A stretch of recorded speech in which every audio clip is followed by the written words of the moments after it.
Hello everyone, and welcome back to Tabletop Unboxing. I'm your host, the Board Game Nerd, and today we're going to be reviewing one of the best Cthulhu games ever made. What makes this even better is that I can show you some Kickstarter exclusive content brought to you by my friend Alex. Right off the bat, you can tell that this game has seen better days. This game has only traveled 3 times ever since it's got here, and already you can see that there's a lot of damage done to it, which I think is a common theme between all CMON boxes. Place all these rulebooks and game boards to the side.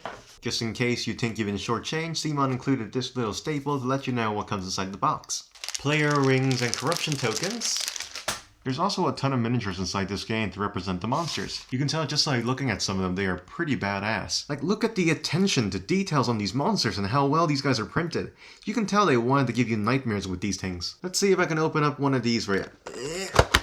Ooh! CMON really wanted these guys to be the center of attention. This Cthulhu means business. He isn't your typical boss waiting for you to foil his plans. He knows he's already won, and he's just getting his tentacle-infested arm ready to fist you up the ass. Ultimately, your goal at the end of each game is to fight off against one of these Elder Ones in a final confrontation, and there are 2 to come in the base set, which are Hastur and Cthulhu. Each Elder comes with their own unique minion card, as well as Elder One specific Mythos card to add to the common pool to give each playthrough a different flavor. You'll also have specific Elder One's boss cards which will variate the gameplay as it goes on. Each Elder One comes with their own unique gimmicks and abilities which when combined with an episode gives you a completely unique scenario. An episode is its own entity in particular. Let's open it up and have a look.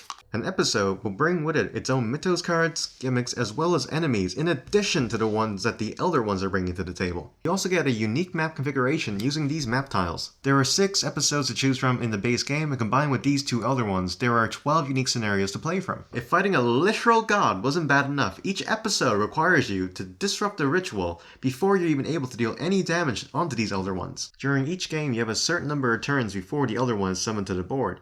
So once the Elder One manages to move all the way over here to the red section, they are summoned and will tear you a new one because they are immune to damage. So if you don't disrupt the ritual, you might as well start again because while it isn't impossible to win, it's become extremely unlikely now that Cthulhu has rented a room upstairs.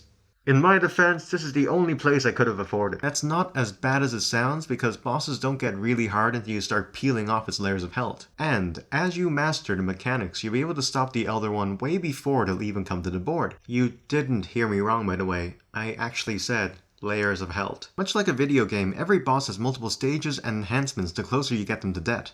This is what sets the game apart and why I love it. In nearly all Cthulhu-based games, it's always a delicate balance between investigating and staying alive. So much so that you feel like a kid getting tossed around. Here, you become a monster as you gather items, companions, and level up, all while shredding through everything that comes your way. Throughout the game, you'll be playing as one of these investigators, and there are 10 to choose from in the base game. There's no levels per se, but every investigator has one unique skill located at the very top of their player board, along with 2 common skills on the bottom. Throughout the game, you'll be rolling dice to do most of your actions. Some of these dice will have a corruption symbol, which will drive you closer to insanity. However, each time you reach a checkmark in one of your insanities, you'll be able to level up one of your skills by 1 point. Some of these insanity checkmarks have a little dice under them, meaning that once you reach them, you get to level up 1 skill, and from now on, every single check that you do that involves dice means you get to roll an additional dice. We won't go more into it because this isn't a rules video, but already you can see that this creates a gambling mechanic where you want to take in more corruption just so you become more powerful and level up your skills, but at the same time, you don't want to become so close to death that you're only 1 hit away when the end of the game comes. So not only are you managing your insanity, but you're also choosing the best time to invoke your items, as well as choosing the best skills to level up. Should you go for something that's good for the end boss, or something that will clear out all these waves of monsters? Add in different synergies for the other 10 investigators and you'll be busy for months. If you were a Kickstarter backer, you would have gotten this unspeakable box, which I'll show you now.